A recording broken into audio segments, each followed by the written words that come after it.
was your experience of the AIDS crisis like? Let me start by saying that my particular perch during the AIDS crisis was as the editor and then the publisher of the Santa Cruz Lavender Reader. The Lavender Reader was a magazine of, we called it News and Review for the Santa Cruz County queer community. Here's a couple examples. Here's an issue about lesbians and cancer. Here's an issue about teachers. Here's an issue about queer youth. So my role was to solicit material, sort of keep my ear to the ground and hear what was happening in the community and also nationally, and sort of, digest that and bring that to the community, and then edit the pieces. I did the layout. I did a lot of stuff. So that was my perspective on. That was the perspective that I had during the AIDS crisis. And I thought about the question, what was your experience of the AIDS crisis like? And I realized I had it sort of packed up in the back of my head as a sort of this bundled up memory of it was a really bad time with some sweetness around it, and that's sort of how I had it stored away. And I thought, well, I can give a better answer than that. Let me give that some thought. And I thought about it, and I thought about it, and I realized that wasn't really accurate. For me, the AIDS crisis was a horror. It was an unrelenting, years-long, slow-motion horror. It was graced or mitigated maybe by countless acts of beauty and love and community that made it bearable. But it was extraordinarily awful.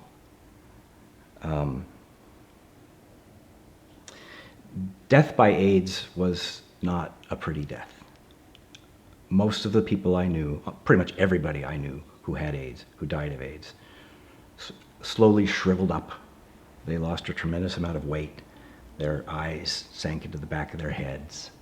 Some of them lost their hair. Some of them lost all their hair. Some of them went blind. A lot of them shat themselves, unexpectedly, unpredictably. You'd be out in public and all of a sudden you'd have explosive diarrhea, because that was part of a lot of AIDS.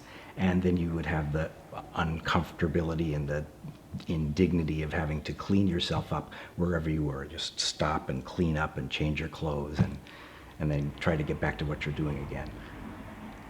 So it was pretty awful. And almost all of my friends went through that, and that was very hard to watch. And I think maybe I sort of glossed over that in my memory, but it was ghastly. How did your community take care of people living with HIV?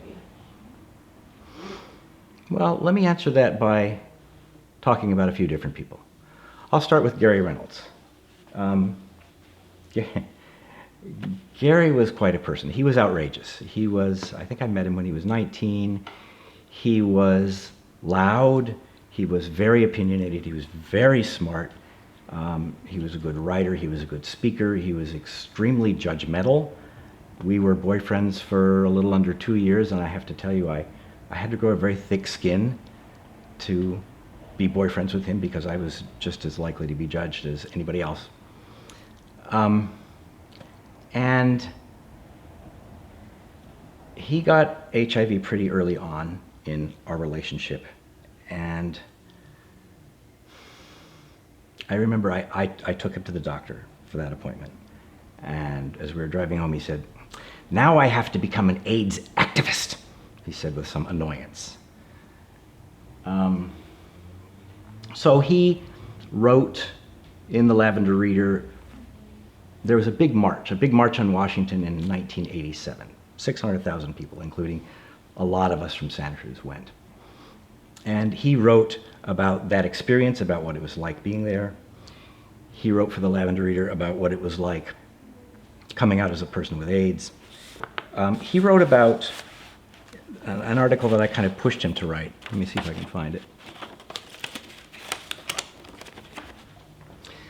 So I asked Gary to write an article about, and this was tougher, about his experience having unsafe sex, because I thought it really needed to be talked about, and I didn't think people were talking about it much. This is the issue where that appeared, with a beautiful graphic by Mott Jordan. And here's Gary's writing about it.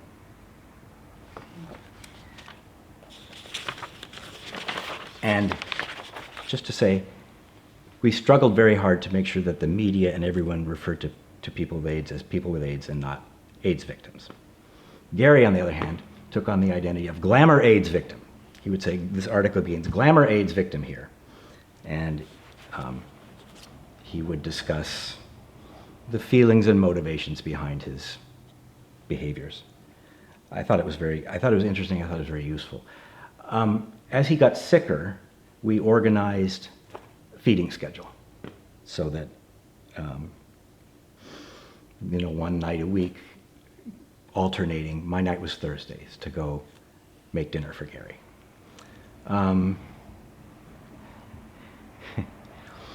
He didn't eat very well. For example, I spent my 30th birthday with Gary, and he said, I'm going to make you a really special dinner. And I was like, okay, great. So I went over to his place, and he's like, here's your 30th birthday dinner. And it was a pan of brownies. Not pot brownies, just brownies. And I'm like, oh boy, I'm going to be sugar buzzed and very hungry when we're done here. So feeding Gary was like, yeah, we've got to get nutrition in you because you're having a hard time eating and you're not going to get it into yourself. So I would make him salmon and broccoli and what have you. And at this point, I fed it to him. So it's like, here's a piece of salmon, airplane coming around. And he would chew it and he would swallow it. And here's a piece of broccoli, airplane, here comes the airplane. And then he would sit. And he would do that, and I would grab the bucket and he would throw it up. And I would run down the hall and empty the bucket into the toilet and rinse the bucket in the sink and come back to the kitchen. Airplane, another piece of salmon. And that's how the whole meals tended to go. And I thought, I'm here with this man I love, and we're having a simple dinner, and we're having a good time being together. And okay, we're interrupted by this vomiting thing, but it's still nice to be with him. And I told that story to my therapist a few days later about, I'm spending time with Gary and I'm part of a team of people taking care of him, making sure he eats. And I told her about the vomiting and cleaning the bucket, and I was all happy. And she said, Scotty, that's really grim. And I thought, oh, huh. No, I guess you're right. We kind of got used to, worse and worse and worse levels of living. But it was very sad.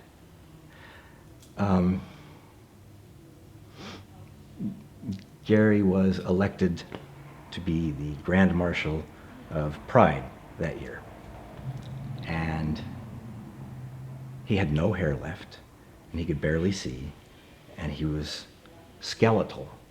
But he rode, I think with Terry, his boyfriend, Terry Kavanaugh, in a convertible down Pacific Avenue, waving at the crowd as best he could, everybody waving back at him. He looked awful. He had this top hat perched on his head. It looked like a skeleton with a top hat on. But it was Gary, and he had his energy, and he was there for the crowd. And then there was the rally at the Duck Pond in San Jose Park. That's where we had the rally. And everybody kind of surrounded him, and it was peaceful and quiet. And then that ended, and we went home and went to bed. And about 4 or 5 o'clock the next morning, there was a knock on my door. And I thought, And it was Terry. And he said, Gary's gone. Gary died.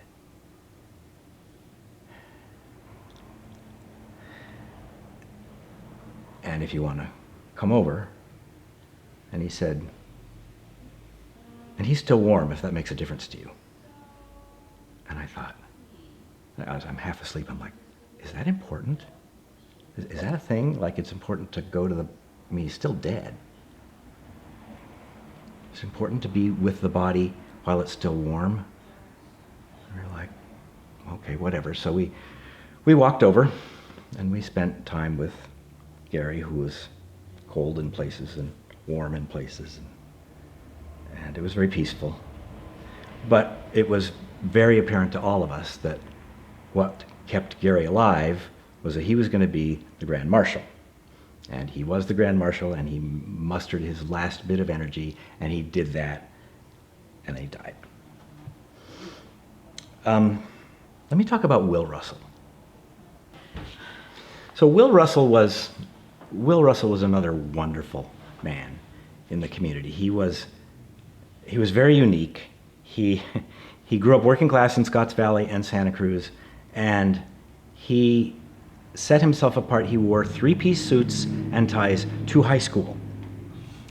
And he had a bit of an English accent. I don't think he'd ever been to England. I don't think there was any English in his family, but he had an English accent and three-piece suits all through high school, so he was subjected to, from his own description, a fair amount of abuse, some of it physical, and there was no question that he was gay, but he was just proud, and he was himself, and he was also very smart. He graduated in computer science and went to work for the university as a coder, and he was an instructor for University Extension, and he was one of the founders of A Gay Evening in May. A Gay Evening in May, or AGEM, was a variety show, by and for the queer community. It started in the Cowell Dining Hall. It outgrew the Cowell Dining Hall and moved to the Civic Auditorium, and it would sell out, and it was fun. It was great. The acts were good, the production values were high. They added a candlelight dinner beforehand, and that sold out. And a lot of this was the brainchild of Will. He got things down. He liked to make classical music. He would put together musicians and hire Holy Cross Church and conduct the concert. He would sing. So he was really someone who got a lot of stuff done. He wrote an amazing real sex story for the Lavender Reader as well. And he was very different than Gary. He was not going to hold on until the last day. He was very clear about that. And one day he came to me and said, can I ask you a favor? I said, well, sure, you can ask. And he said, can I commit suicide tonight in your guest room? And I thought, oh, whoa. And I didn't even really have time to stop and think, wow, he wants to die right now. I'm like, okay, so we have this ethic here in the community. Where we are taking care of our loved ones with AIDS. We are meeting their practical needs and their emotional needs and practical support and all that. And I'm like, this would be an example of practical support, I guess. And then there's another part of me thinking really fast, saying, right, so you're going to have a dead body in your house tomorrow, and you're going to call the police and say, my friend committed suicide, and they're going to go, where did he get the pills? Did you give him the pill? Come with us. And then the other side of me saying, how can you be thinking of being arrested when your friend is about to die? And so this argument went back and forth very rapidly, but then I said, no, honey, no. I mean, I have housemates. That doesn't seem like a good idea. She said, oh, that's okay. I understand. I'll do something else. So he had a plan B. And plan B was he was going to park his Volkswagen van in the parking lot at Dominican Hospital, and he had all these pills, enough pills to kill himself, and he was going to take the pills and die in his van, but see, that way he wouldn't be any trouble to him. He didn't want to be of any fuss to anybody. So this way, it would be a simple matter. They would come over to his van and take his body and take it into the hospital where they're used to dealing with bodies. No problem. This is how Will thought. And so he did that. He drove to Dominican Hospital in his van, and he parked, and he took all his pills, and he prepared to die. But his body had other ideas, and he threw up all the pills, and he didn't die. But he had a plan C, because it was Will, and he was very practical. And his plan C was he had somehow, I don't know where he got all these pills, and I don't know where he managed to accumulate a ton of morphine,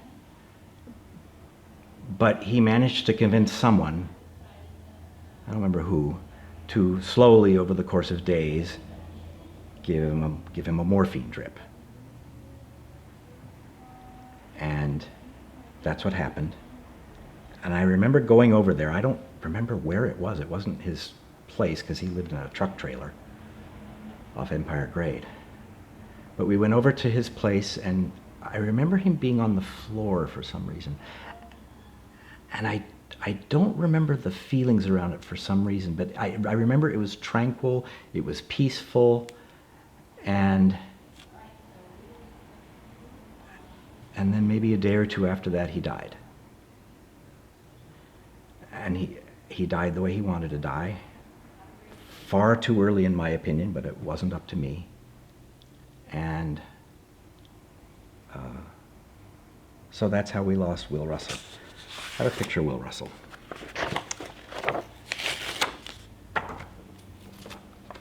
That's Will in the obituary that appeared in the Lavender Reader for him, called Farewell. He was awesome. We were very close. We were actually boyfriends for a month too, right at the beginning, but it was clear that wasn't going to work out. Michael Perlman was the founder of the Lavender Reader.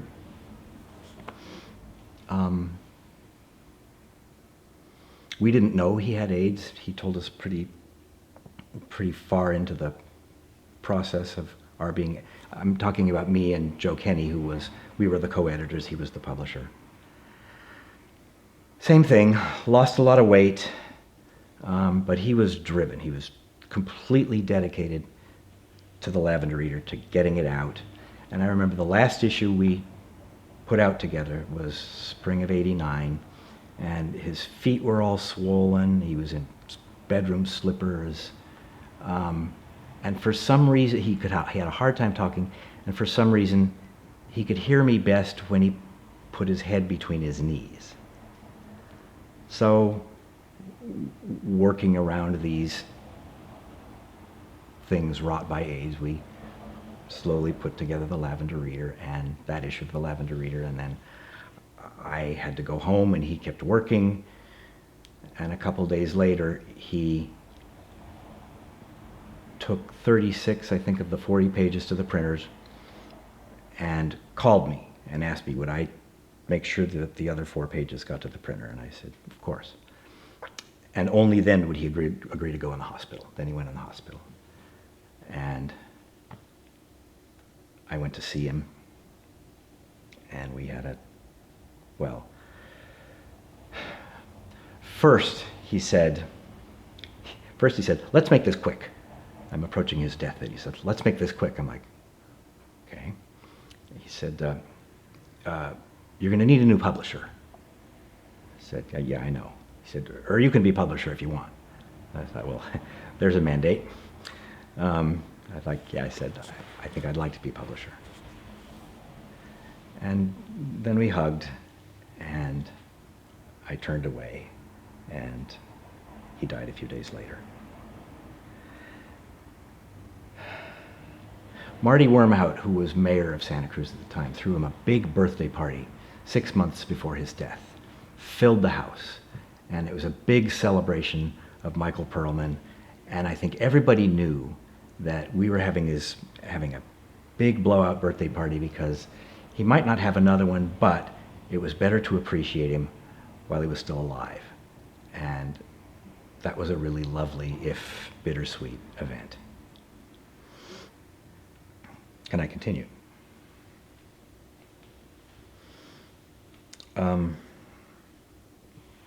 I want to talk about the first gay love of my life, whose name was Jeff.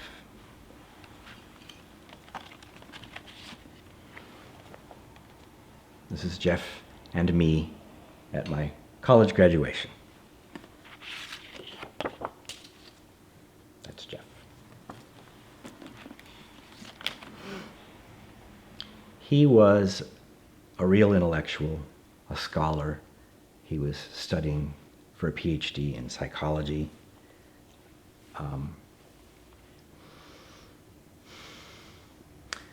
And I want to talk about how he got infected.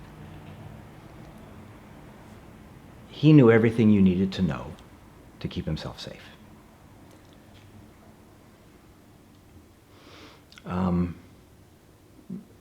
Most of us did. He went to a conference. This was after we broke up. We were together for 7 years, and we broke up very amicably. We remained very close for the rest of my life, rest of his life. He went to a conference and he met a man, and they liked each other, and they went off to have sex. And they had a condom, and what they didn't have was any water-based lube.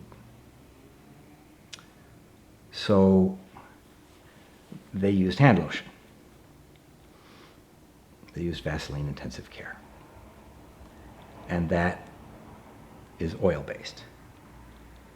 And it weakened the condom, and the condom broke, and his partner was HIV positive, and Jeff was infected. And about 9 years later, he died.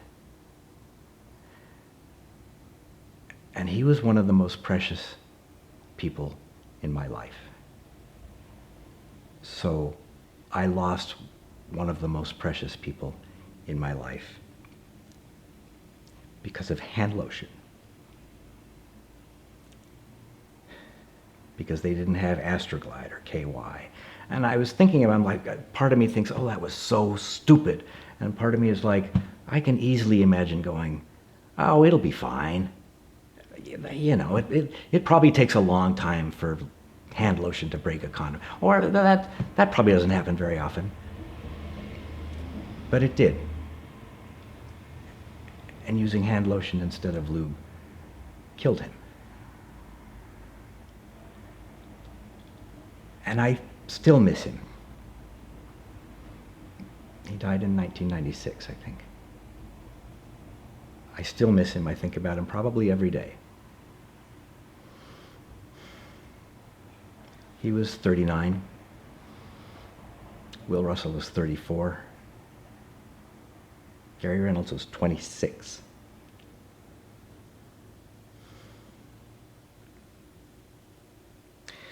We started running a section in the Lavender Reader called Farewell.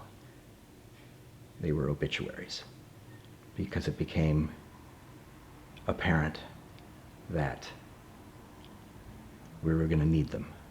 And sometimes there were 2 or 3 in every issue. The Reader came out quarterly.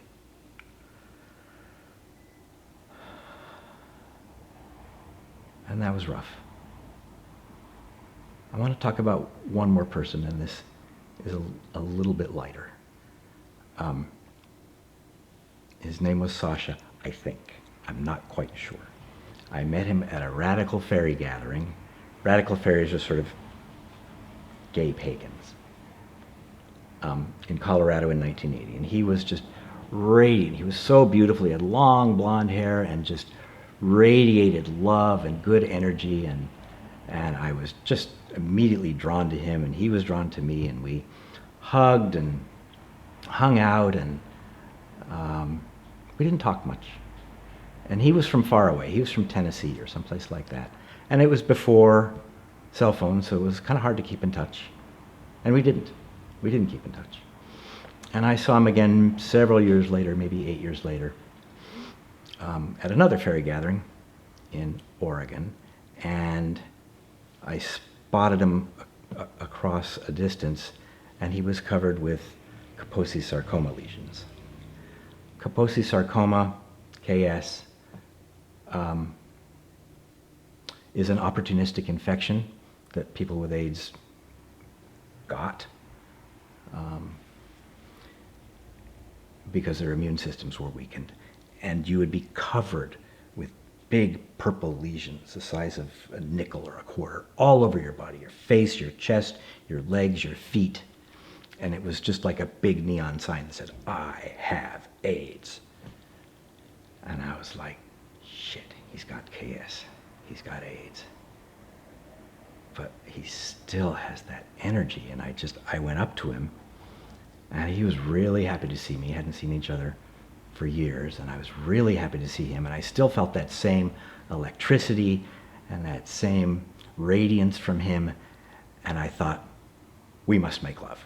We must make love right here in the open with all these people around. It doesn't matter. We have to do this. Life is short. And we did, and it was fabulous. And I remember just before, like a split second in my head going, "You know how to carry yourself here." And I'm like, yeah, I do. And there was like a split second from him going, "Really?" And I was just thinking, I so do not care about your lesions. I so do not care about your AIDS. I am so drawn to you. And we had a lovely time. And I think people were sort of discreetly averting their eyes and giving us a little space. And the next time I saw him was downtown Santa Cruz, which was a big surprise because he wasn't from here. It was a few weeks after the gathering. And he was on Pacific Avenue in front of Zoccoli's Deli in short shorts and a tank top, still covered with KS lesions.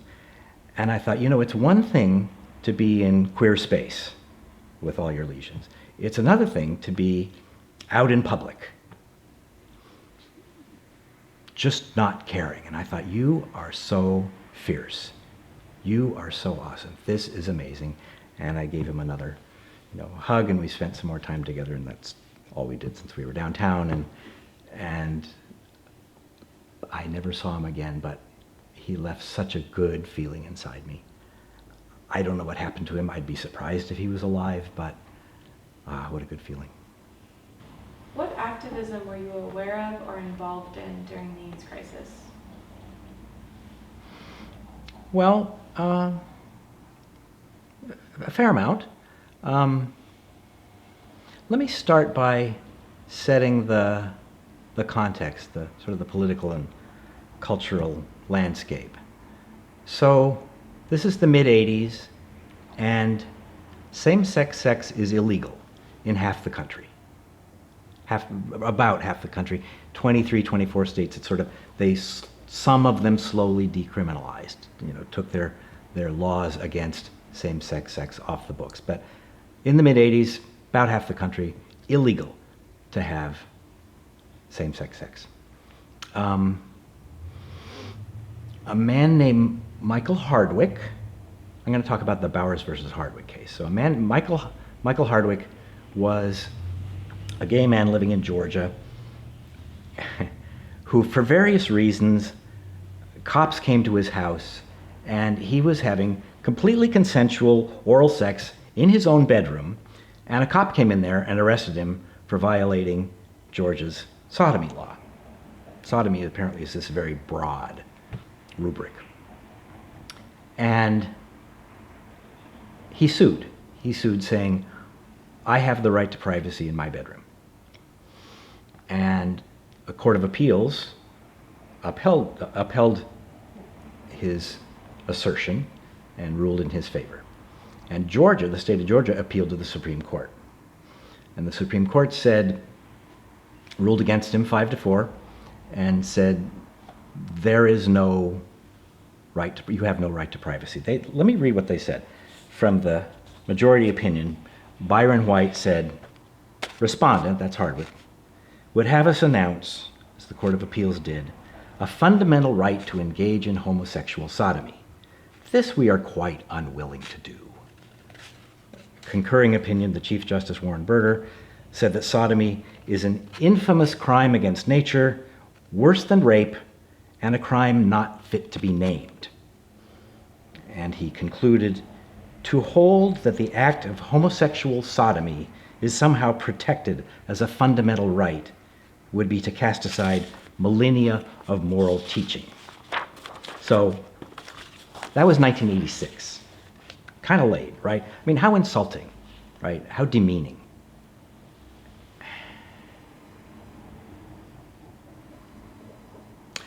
Some of us who went to Washington, D.C. in October of 1987 for the March on Washington, and there were about 600,000 people there, were protesting the Bowers versus Hardwick ruling. Let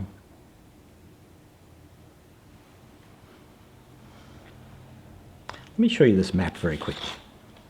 This is a map of when states decriminalized their having same-sex sex. And it's kind of a familiar looking map. So the blues are the 70s, kind of the familiar states, the West Coast, New England.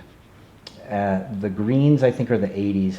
And all this yellow, all the South, Arizona, Utah, up through Idaho, they had to be forced to take their laws off the books. In 2003, the Supreme Court reversed itself in Lawrence versus Texas and invalidated all laws that criminalize same-sex sex.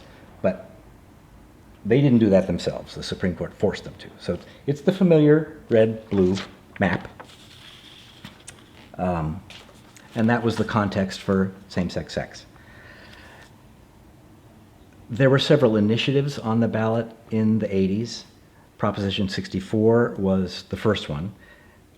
It was put on the ballot by Lyndon LaRouche, who was a nut job, anti-Semite, racist, crazy. He believed that Queen Elizabeth was a kingpin. He called her a kingpin in the international drug trade. He had all these wacko beliefs, but he had, I guess, charisma, and he had a following, and he got enough people to sign a petition to put Prop 64 on the ballot. Prop 64 was couched in this language of public health officials must take all appropriate public health measures to contain the spread of AIDS.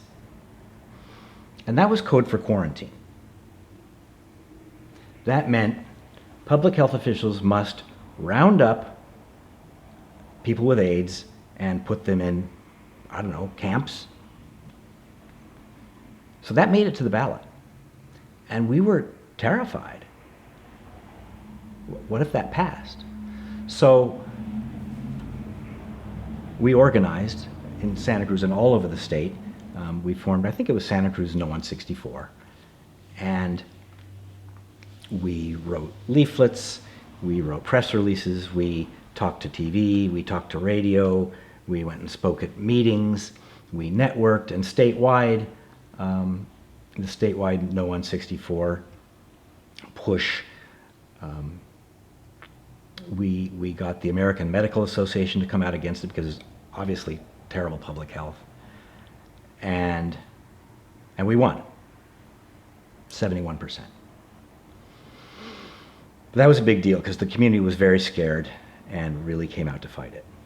So that was the fall of '86. Year and a half later, LaRouche does exactly the same thing, exactly the same initiative, qualifies it for the ballot for June of '88, and we have to do it all over again. And this time we formed the Santa Cruz Campaign for Responsible AIDS Action. You know, lesbians and gay men working together on a political campaign, networking with other organizations in the community. And we won that one too, but by a little less, because I think people by then were a little more scared, so that was not 71%, that was 69% that we beat it by. And then that fall, just a couple months later, 3-4 months later, there were two more. Proposition 96, which was put on the ballot by the Sheriff of LA, which said that law enforcement had the right to test people who had been arrested or who were inmates against their will if law enforcement had reason to believe that they might have HIV. That passed. That won. We lost that one. That passed by like 62%. And Prop 102 on the same ballot by William Dannemeyer, a right-wing congressman from Orange County. What was that one? Oh, mandatory reporting. So doctors and public health officials would have to report positive test results to the state. There was no, and it eliminated confidential, and anonymous testing. Anonymous testing was one of the best tools we had because you could come in without giving your name, without anybody knowing who you were. You could find out your HIV status, and the gold standard was you would get personalized, one-on-one, private HIV prevention counseling. So that was one of the things that absolutely worked best, and that would have been outlawed by Prop 102. We beat that one. I think that was 69% too, so we beat that. So at the height of the AIDS crisis, when people are so many people are sick and dying, we are being diverted from caring for them to run exhausting campaigns against these stupid initiatives, which are terrible public health.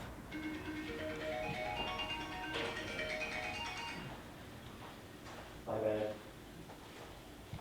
Pause, carry on, rewind. I think keep Just going, carry- just back up a little bit. Okay, So in the middle of caring for people. yeah.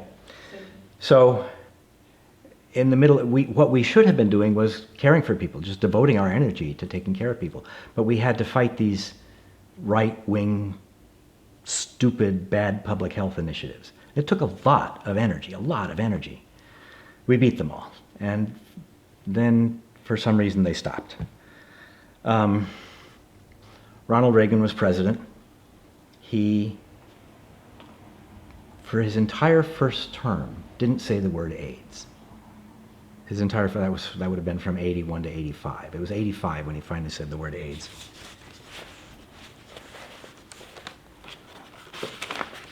Let me find, here. This is one of the first issues of the Lavender Reader.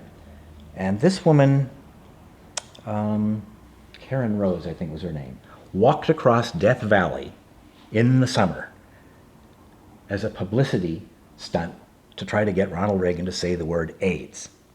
And she got a lot of publicity, and he still didn't say the word AIDS until Rock Hudson was diagnosed, his friend.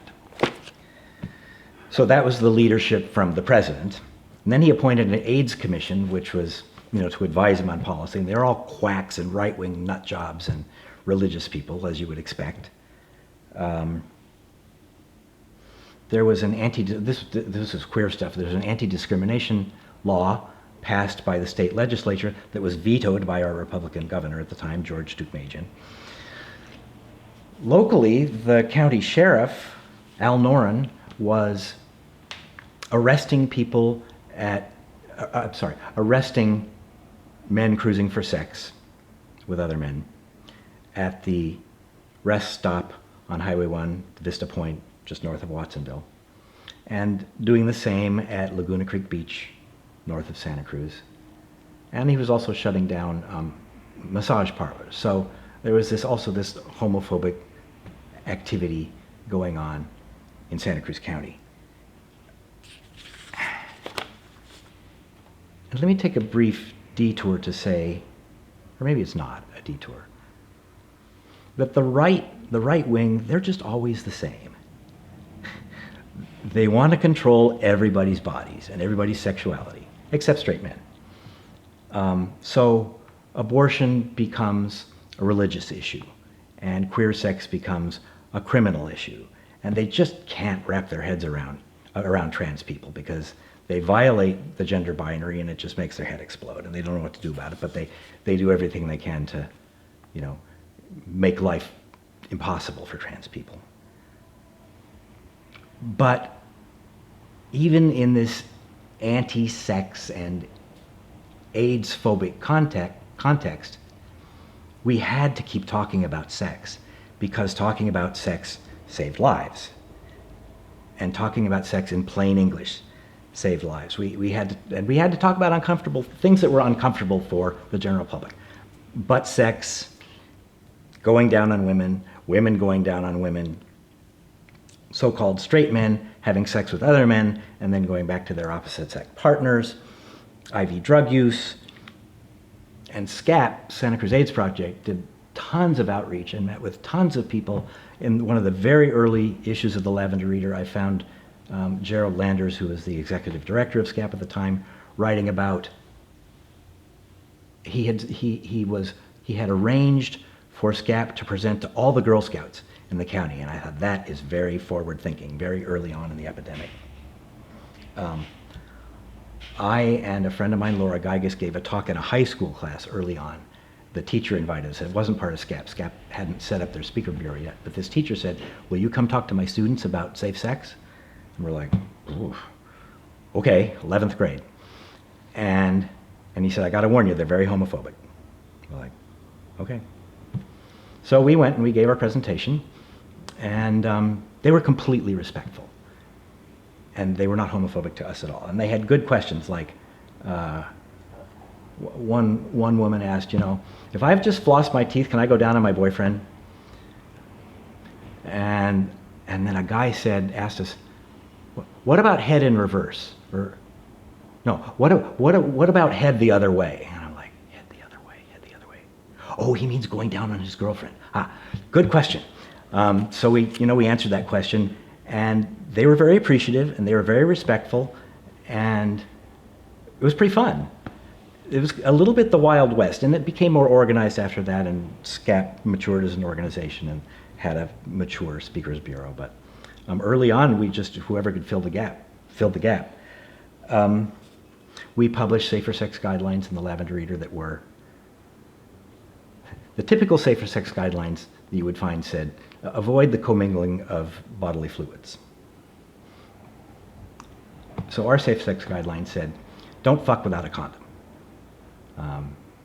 Use a dental dam for going down on a woman, and so on, in plain English. There was pushback for that, or a backlash to that. KSCO, radio KSCO, got a hold of the reader and started yammering away on the radio about how we were publishing this filth, and the Lavender Reader was available free near schools, and children could find it. And we thought about responding and going on the air, and then we were like, let's just not give them any oxygen. And we didn't, and it all went away. Not only that, and this is more cultural activism. There was the Bulkhead Gallery in Santa Cruz, which was a performance space on Bulkhead Street down by the town clock, run by Wendy Chapkus and a guy named Mr. Tim and some other people. And they brought interesting, cutting-edge people there. Gloria Anzalua, Dorothy Allison, Pat Califia. Pat Califia came and gave a reading called, I think, The Torture Circus, and that just blew the whole community up because it was, there was like pain and stuff, mixing pain and sex, and there's a whole section of the community that doesn't like that. But it was stimulating and interesting, and there was another event, I think, put on by Linda Hooper called 5 or 6 Hot Minutes. You got 6 minutes to read or perform something very sexy and hot. Danny Shea, who was a theater professor at UCSC, did an amazing performance. So did Nancy Stoller Shaw. I wrote and read a piece about my first trip to a bathhouse, and the energy in the room the whole evening was just electric. People loved it. It was so exciting, and the presentations were so good. And also a little while after Michael Perlman died, I initiated a section in the Lavender Reader called Real Sex, and I solicited nonfiction stories from members of the community about their sexual experience they had, and they were good, and I put them on the inside back cover so they're easy to find, and they were very popular. And I guess the point in all this was that we not only talked about sex, we celebrated it in a very anti-sex context. And I think that was really good and really healthy for the community. Is there any part of Santa Cruz that stands out to you that when you go there, like a memory comes back from that time? That's weird because in 1989, Santa Cruz fell down. Do you know this? Yeah, I do know that. Big earthquake. So downtown, which was Pacific Avenue, was this beautiful winding street. Pacific Garden Mall it was called. And had beautiful plants and trees, and it was lovely and homey and interesting, and there were sort of nooks and crannies you could hide in and hang out in, and that all fell down. And I feel like a lot of our memories, and then they, the business kind of controlled the rebuilding process, and they made this straight street with a few benches and no places for homeless people to sleep on, and no place for people to get comfortable in. And it looks very different. And and I really miss the pre-earthquake downtown, and I think a lot of memories kind of got knocked down with that too. It's an interesting question. I wish there was time to read Will Russell's real sex story, because it's hot. It's amazing. He never had a boyfriend. He had a crush on a straight man for as long as I knew him. But he cruised for sex, starting on Pacific Avenue in a suit and tie with his English accent. And he would start on Pacific Avenue. If there was no action there, then he'd proceed, down Westcliff and down to the lighthouse, and he'd find stuff. So I often think of him there. I can sort of hear his footsteps looking for sex. This is Gary Reynolds' last column for the Lavender Reader. I'm just going to read the first paragraph and the last paragraph. It's called, I Used to Dance a Lot. 1. I've been remembering those nights on the dance floor at gala dances, at Rage, at the Blue Lagoon, at the Rock and Roll Fag Bar, and especially those nights following Gay Pride Day or Gay Evening in May. Hundreds of us, jammed together in a loud, hot, sweaty space, celebrating being gay and being together. Songs like I Am What I Am and We Are Family. I remember screaming and losing it when my favorite songs started to play. Summer of Love, New Attitude, Into the Groove, It's My Life, going off on the piano solo at the end of Holiday. Dancing, dancing, dancing, release, celebration, little Dennis in the corner by himself, working himself into more of a frenzy than I was. Sometimes I'd dance near him and pretend I had a partner, but mostly I danced by myself and occasionally with my group of friends. La la la. 4. Not writing, not singing, not running. Fewer meetings, fewer demonstrations, more drugs, more doctor's appointments, more medical supplies, more naps, more memorials, less dating, less sex, less dancing.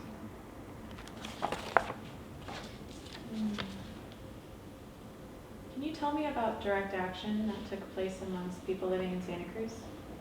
Sure.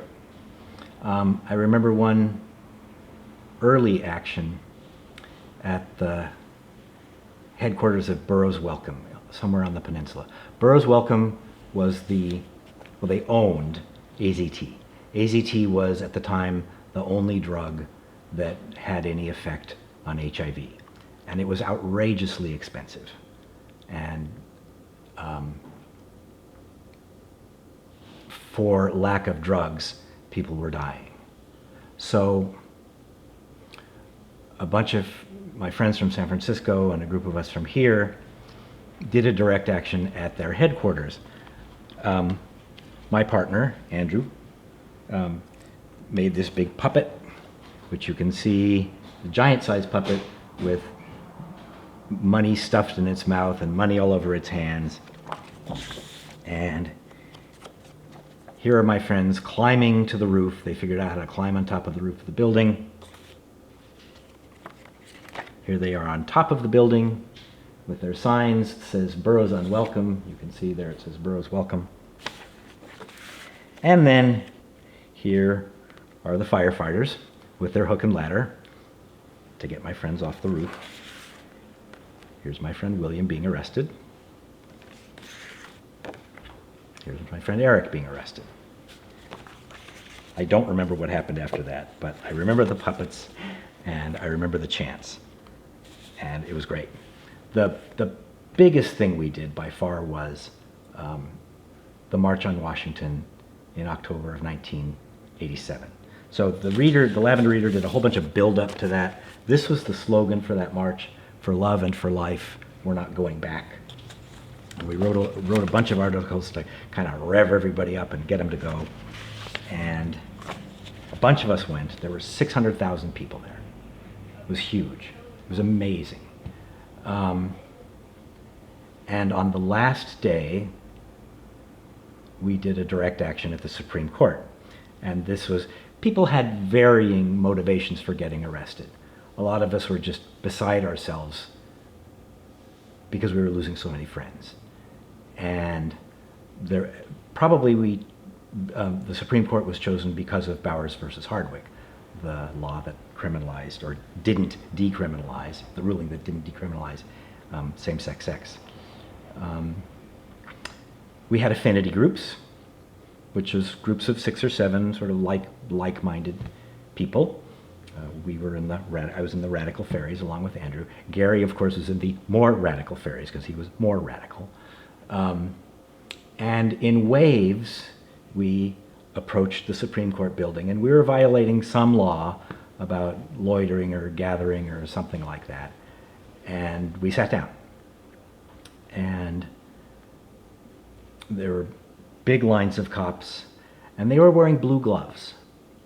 And they were wearing blue gloves so they wouldn't have to touch us. So that if they touched us and we had AIDS, they wouldn't get infected.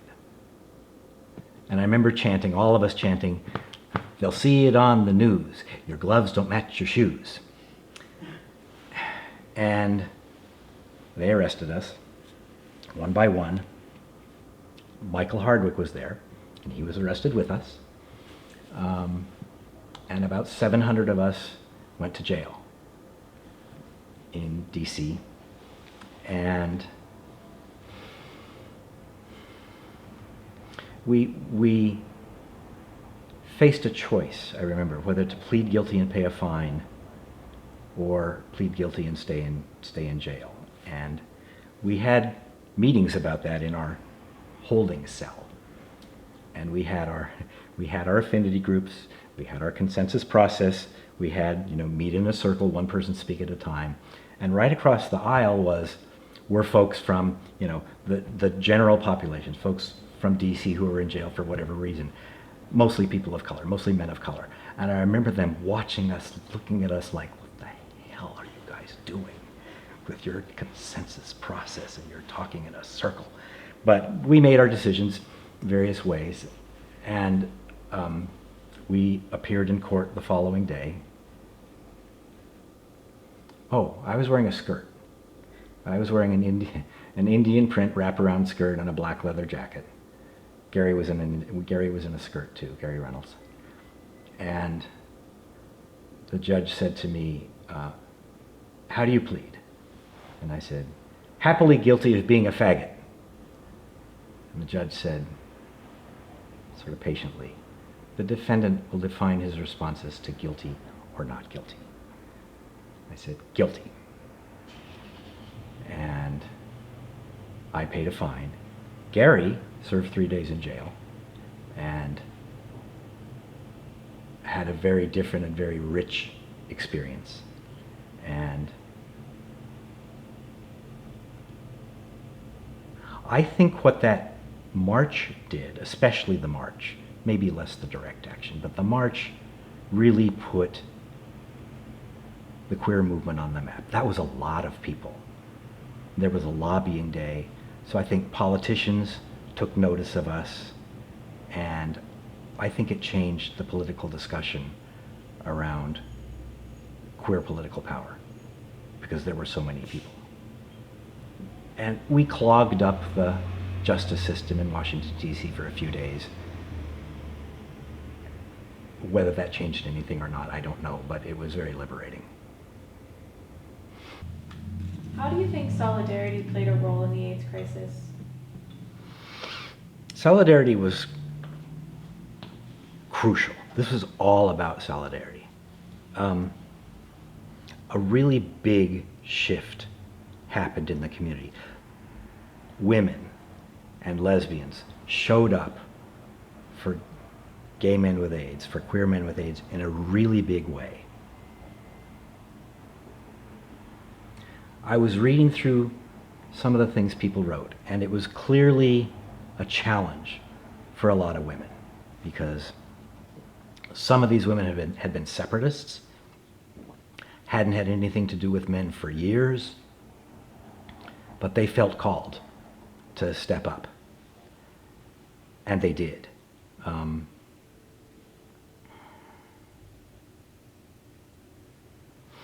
They did direct outreach. They did direct support for clients. They did political organizing.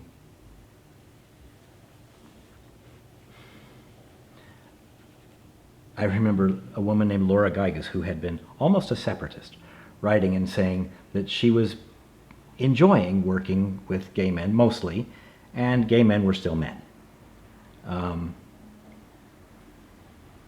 That one thing that was different was that the men in the room seemed really interested in what she and Robin Roberts were saying, what the women were saying. And I thought, oh, that's okay, good on us. And she went on to say, and one thing that wasn't different was the men were kind of clueless about what was women's work. Who's taking notes? Who's doing the minutes? Who's arranging the food? Who's arranging the next meeting? And they had to train the men that this isn't women's work. You have to not, just because we're here doesn't mean we're going to do that. So a lot of this was documented in their writing as men are kind of a pain, but it's worth it. Alison Clare, who was the political editor for the Lavender Reader, wrote, "It was AIDS that opened my heart," and speaking about Michael Perlman, and it was AIDS that broke my heart. But it really changed the community. The Lavender Reader was the same way. There were men and women in every aspect of it. We were very committed to that. And we worked together. We had to work through a bunch of things to understand each other. I wrote a column called Dear Condom Lady. And it was, yeah, here. No, that's Joe. Yeah. I went out and got a whole bunch of condoms, 24. And I opened the packages and I measured them and I felt them and I rated them and I wrote a long column about condoms. So I was like, well, let's, rather than the question being condom or no condom, let's make the question be this condom, or this condom. So I wrote about that, and for some reason I decided to write it in sort of the voice of a Jewish grandmother. So I did. And I'm like, no, it has to be Dear Condom Lady. Okay, but we had to explain lady. We had to explain lady to lesbians. And we had to explain to the men why women would be bothered by lady. So we wrote this introduction to the piece, which explained that lady is a term laden with, it's classist, it's sexist, it's offensive to a lot of women. And we explained to women that lady is kind of camp. And then we ran the column. And those were the sorts of things we have to do. It's like, okay, we're gonna have to take a whole half a page to do this kind of coalition work, explaining ourselves to each other, and then we're gonna go do it. This is a picture of me at Pride in, I don't know, probably 87. And I'm wearing a shirt that I made, which is made almost entirely of condoms.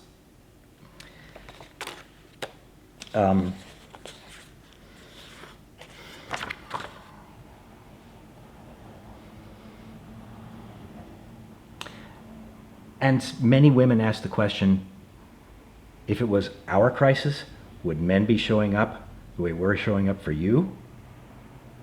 C.L. Benedetto asked that, Robin Roberts asked that, Laura Geiges asked that, Alison Clare asked that in writing. And you could see the shift. A bunch of us wrote and said, men, we all have to show up for women. For example, we have to show up for reproductive rights. We have to do action if abortion is threatened. We have to do action around women's health. John Laird wrote about that. Robin White wrote about that. I wrote about that. A lot of men wrote about that, saying we have to be there in the same way that they are there for us. And I remember that ACT UP started doing action about reproductive rights too. So they branched out in solidarity to take on women's health as an issue as well. So solidarity was absolutely crucial. And it completely changed the community. It brought people of all genders much closer than we had ever been, and it stayed that way. What do you think would be different about Santa Cruz if many of these people were still alive? That's a really interesting question. I think about these people all the time. I think for a lot of us, they live in our head. I especially think about Gary. I'm like, what would Gary think about this? Because he would have an opinion. And I would want to know what that opinion was.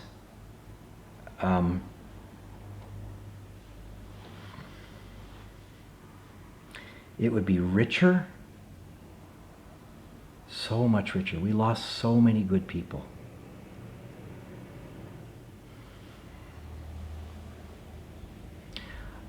Another way to look at it is look at some of the people who didn't die. Alison Clare, who was the political editor for the Lavender Reader and the media spokesperson for all of the stupid AIDS initiatives, brilliant woman. When she lived here, she worked at a business called Talisman, and they wash rugs. She's now a federal magistrate judge.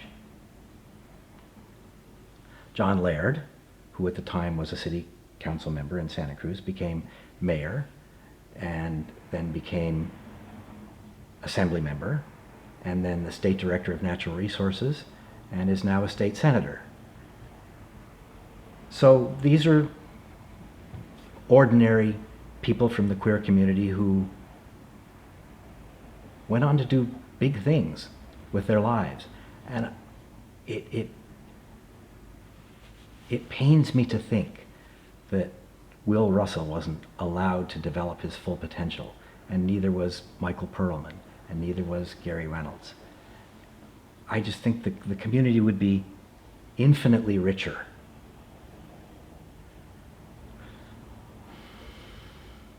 So that's a big loss. But I do want to say, I want to say one more thing about this process. While I was going back and looking through the readers and looking through the archives, I came across a quote from Gail Rubin. Gail Rubin was one of the sex radicals of the 80s. Wrote about S&M, wrote about leather, wrote about things that were very cutting edge at the time.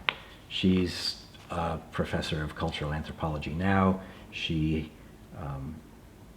helped invent queer studies. I think she's in her mid-70s now. She wrote, "Queer life is full of examples of fabulous explosions that left little or no detectable trace. Those who fail to secure the transmission of their histories are doomed to forget them." So I want to thank you and all of you for helping to secure the transmission of our histories. Thank you. Thank you, all of you.